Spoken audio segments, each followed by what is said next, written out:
எம்ஜிஆருக்கு பிறகு அதிமுகவின் முகமாக அறியப்பட்ட முன்னாள் முதலமைச்சர் ஜெயலலிதா மறைந்து இன்றுடன் 9 ஆண்டுகள் ஆகின்றன. அவருடைய மறைவுக்கு பிறகு அதிமுக எப்படி இருக்கிறது விரிவாக பார்க்கலாம். மக்களால் நான், மக்களுக்காகவே நான்.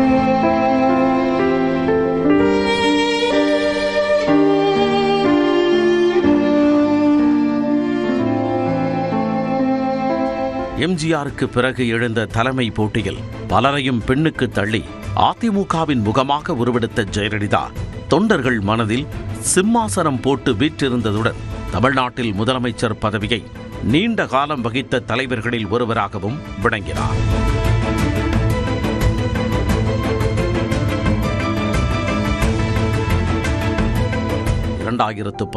ஆண்டு செப்டம்பர் மாதம் 22ஆம் தேதி உடல்நலக் குறைவால் சென்னை அப்பல்லோ மருத்துவமனையில் அனுமதிக்கப்பட்ட ஜெயலலிதா டிசம்பர் 5ஆம் தேதி காலமானார். ஜெயலலிதாவின் மறைவால் அதிமுக தொண்டர்கள் அதிர்ச்சியில் உறைந்தனர்.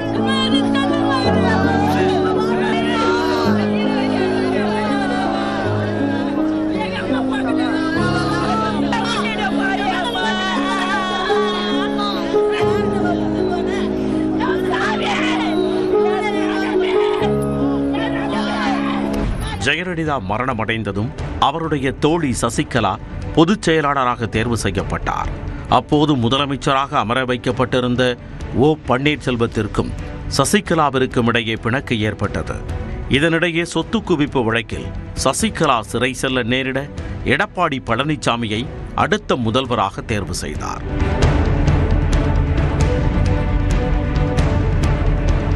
பின்னர் எடப்பாடி பழனிசாமியுடன் ராசியாக மீண்டும் கட்சிக்கு திரும்பினார் ஓபிஎஸ். 2017ஆம் ஆண்டு ஆகஸ்டில் நடைபெற்ற அதிமுக பொதுக்குழு கூட்டத்தில் சசிகலா, தினகரன் ஆகியோர் கட்சியில் இருந்து நீக்கப்பட்டனர். அதிமுகவில் ஒருங்கிணைப்பாளர் பதவி ஓ பன்னீர்செல்வத்திற்கும் இணை ஒருங்கிணைப்பாளர் பதவி முதலமைச்சர் எடப்பாடி பழனிசாமிக்கும் அறிவிக்கப்பட்டது. இதனிடையே அதிமுகவில் ஒற்றை தலைமை விவகாரம் என்பது நீண்ட கால புகைச்சலாக இருந்து வந்தது.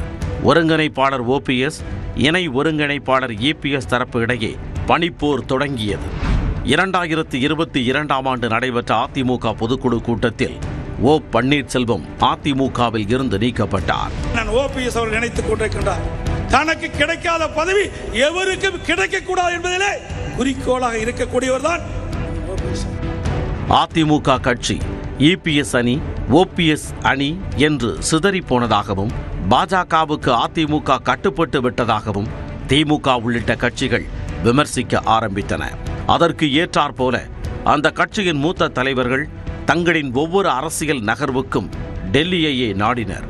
2021ஆம் ஆண்டு சட்டப்பேரவை தேர்தலில் பாஜகவுடன் அதிமுக கைகோர்த்த நிலையில் பின் நாட்களில் அக்கட்சியுடன் கூட்டணியே கிடையாது என இபிஎஸ் திட்டவட்டமாக தெரிவித்தார். ஆனால் அரசியல் காட்சிகள் மாறிய நிலையில் மீண்டும் இரு கட்சிகளும் கைகோர்த்துள்ளன. பல கட்சிகள் இன்றைக்கு தமிழ்நாட்டிலே இருக்கிற ஒரு நிலைமை இருக்கிறது. எனவே களம் கொஞ்சம் கடுமையானதாகத்தான் இருக்கும், போட்டி கொஞ்சம் கடுமையாகத்தான் இருக்கும். இருந்தாலும் அனைத்து இந்திய அண்ணா திராவிட முன்னேற்ற கழகத்தை பொறுத்தவரையிலே இது ஒரு மக்கள் இயக்கம்.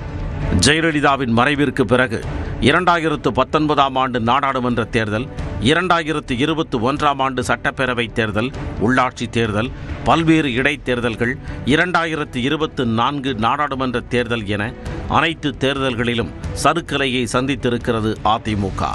தனிப்பெரும் கட்சியாக விளங்கிய அதிமுக அணி அணியாக சிதறிப்போனதே இந்த தோல்விகளுக்கு காரணம் என மூத்த பத்திரிகையாளர்கள் கூறுகின்றனர்.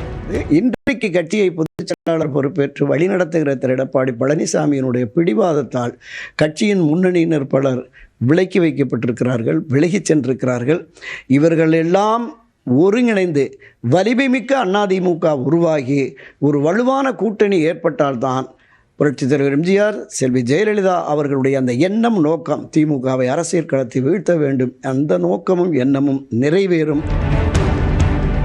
இறுதியாக ஒருங்கிணைப்பு முழக்கத்தை எழுப்பிய செங்கோட்டையனும் அதிமுகவில் இருந்து நீக்கப்பட திடீர் திருப்பமாக விஜயுடன் இணைந்துள்ளார். ஏறும் மேடைகளிலெல்லாம் தங்களுக்கும் திமுகவுக்கும் போட்டி என உரக்க கூறி வரும் தாவேகா தலைவர் விஜயின் பேச்சு அதிமுகவை உரசி பார்ப்பதாகவே உள்ளது. அதனால் தனது இருப்பை அழுத்தமாக பதிவு செய்ய வேண்டிய நிலைக்கு தற்பொழுது அதிமுக தள்ளப்பட்டிருக்கிறது. நியூஸ் 18 தமிழ்நாடு தொலைக்காட்சி செய்திகளுக்காக செய்தியாளர் சுபாஷ்.